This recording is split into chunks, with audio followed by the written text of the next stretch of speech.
Hi guys, welcome back to our channel. If you are new here, we are a minimalist family of 7 that is living big with less. And today I wanted to talk to you a little bit about how we simplified our budget to get out of debt and stop living paycheck to paycheck. There are heaps of different ways to budget, and I'm certainly not here to tell you how you should do it, but I'm just here to give you some tips that really worked for us to keeping it simple and getting out of that cycle of living paycheck to paycheck. So if that's you, stick around.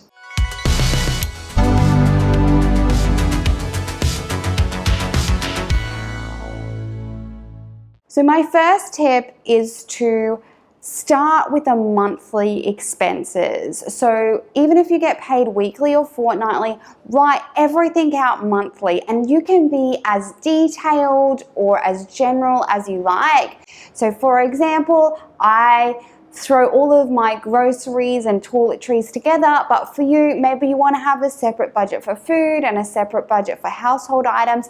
Whatever works for you, keep it as detailed as you like, but just get it written down. Be really realistic about it, and then revisit that budget every single month. If you're single, just have a look over it. If you're married or in a couple, sit down together and just have a look at what's coming up on that particular month. This was a huge problem for us in the beginning because we would do this grand budget, but then we would forget to revisit it and we would wonder why it wasn't working. And it wasn't working because we weren't tailoring it to the things that were coming up for that month.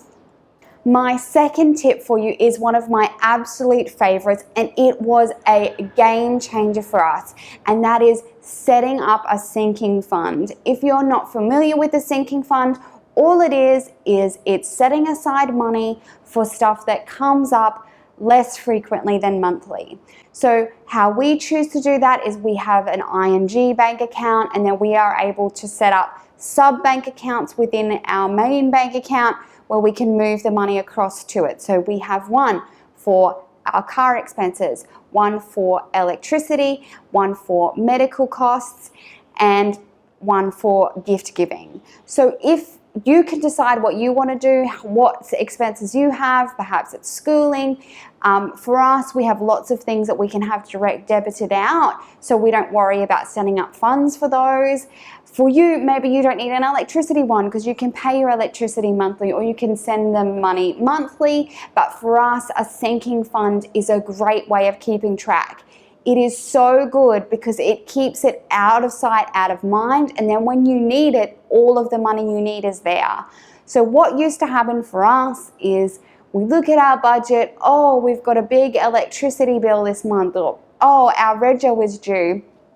And so we would have these big expenses that would wipe us out for the month, and then we would be living month to month, paycheck to paycheck, trying to keep up with these large bills. If you have a sinking fund, you're taking a little bite at a time out of every paycheck and putting it away so that when the bill comes, you've already got the money sitting there. It's not a big problem. So for us, particularly with car expenses, we just put the money aside, and that covers things like maintenance on our vehicle, registration, car insurance. We're able to pay that all yearly because the funds are sitting there ready and waiting. If you are on a really tight budget and this is really hard for you to do right now, what I would strongly suggest is instead of looking at this for a 12-month period, sit down with those big bills that you know are coming and break them up into whatever period you have left till they're due. So for example, if your registration is due 6 months from now and your car insurance is due 8 months from now, break that up into 6 and 8 equal monthly payments, and then revisit your sinking fund amount once those bills are paid. This will make it so that you've got the exact amount that you need, but you're not having to fork out more than what you could afford until that time comes. Now, my third tip is nothing new, but it's something that we ignored for a long time.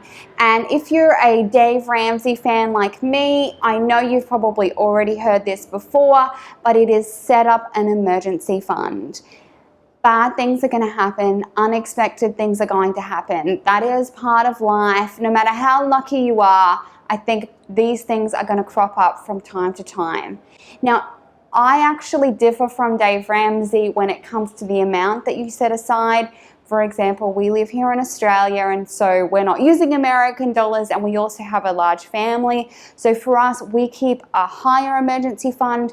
Dave recommends $1,000, but whatever it looks like for you, this is what's going to keep you out of credit card debt. This is what's going to keep you out of running out of money and not being able to pay when the car blows a tire or something bad happens. You need to spend some money. It's already sitting there. That's what it's there for. It is invaluable. Please, if you're not already doing it, do it. I can't speak highly enough, because as Dave said, Murphy is always going to come to visit, and so this way you'll be prepared. My fourth tip is particularly important if you have a family, and particularly for the way that we choose to budget, and that is to include a miscellaneous line in your budget. Just an amount there that every week or every month you can set aside for miscellaneous items, because no matter how organized we are, no matter how prepared we are, things just crop up at short notice. Whether it's that you get invited to a birthday party mid-month and you have to buy a present for that child, or there's a swimming carnival or a sausage sizzle at school.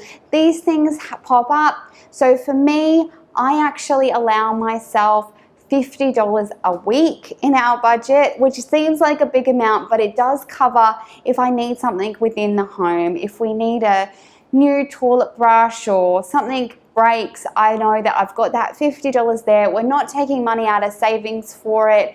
If one of my kids' lunch boxes gets ruined, I'll just go out and purchase a new one out of that miscellaneous budget. It helped me simplify our budget so much, because now I'm not trying to take things out of a home budget that's saving for bigger expenses. I can just cover it off in this one quick line in my budget, and anything that I don't use can go into savings, but I know it's there if I need it. My fifth tip for you guys is an absolutely imperative one if you are new to budgeting, or if you're living paycheck to paycheck, or if you're trying to get out of debt. And that is to, at the end of the month, when you're going to create your new budget, go back and look at your bank statements or look at your cash envelopes, if that's how you do it, and find the holes.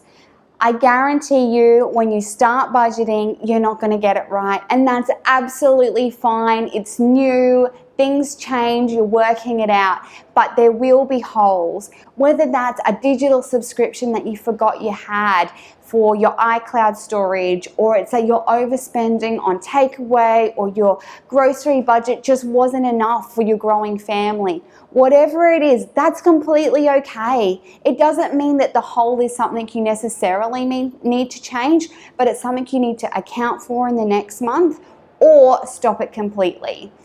So guys, I hope you guys have got something out of my quick 5 little tips. Budgeting can be such a complex thing, and please don't feel bad if you feel overwhelmed, because I know I certainly did at the beginning of this process. But for me, these things have made it way easier to keep on track, keep going with our savings goals while not getting overwhelmed month to month as things change. So I hope you like this video. Give it a thumbs up if you do. We'd love to have you subscribe if you're new here, and I will catch you guys in the next one.